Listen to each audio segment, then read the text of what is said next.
Hi folks. When we're talking about wild horses, we need to remember this is not rocket science.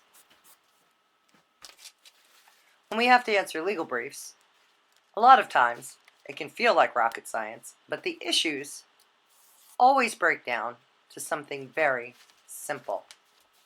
So let's start at the beginning. We are wild horse education after all.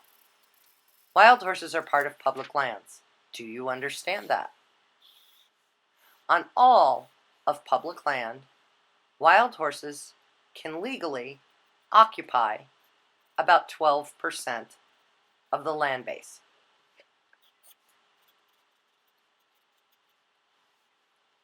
Inside that 12% of the land base, when we divvy out how much grass they can get, wild horses get about 16% on 12% of public land. That means on all of public land, wild horses get about that much. Where does all the rest of it go? We hear about degrading landscapes. Why? Well, there's other uses that can legally occupy public land. Let's look at livestock. Livestock gets about 2/3 of the public land base. Inside that 2/3 of public land, they're allotted 80% of all the grass that grows. They produce about 3% of all the beef used in the U.S. The vast majority of beef in the U.S. comes from private land. After all the permit fees are collected, public lands ranching loses the taxpayer about $150 million a year.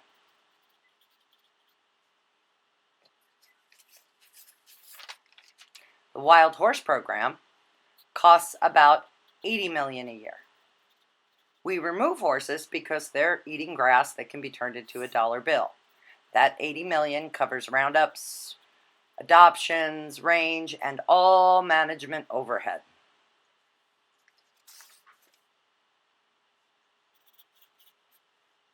So, let's take a look at the real cost of beef for a minute. 3% of U.S. beef eats 80% of the forage on 2/3 of public land and costs the taxpayer $150 million a year. Let's look at the land base again. Wild horses are on about 12% of public land. In the big picture, cows get about 2/3 of that land base, and they get about 80% of the forage even inside the areas where horses stand.